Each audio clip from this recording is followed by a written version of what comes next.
નમસ્કાર, i7 ન્યૂઝમાં આપનું સ્વાગત છે। હવે જોઈએ આજના સમાચાર।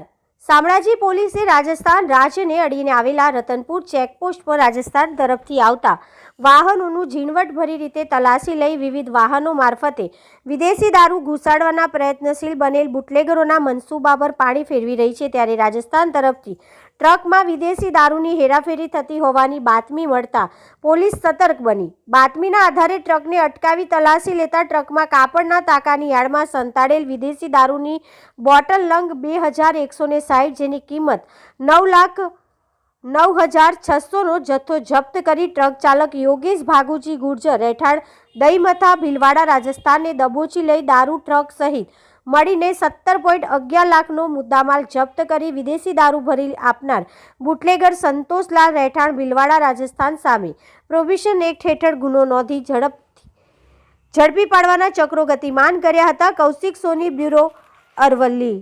અવનવી ખબરો જોવા માટે અમારી ચેનલને લાઈક કરો, શેર કરો અને સબસ્ક્રાઇબ કરો।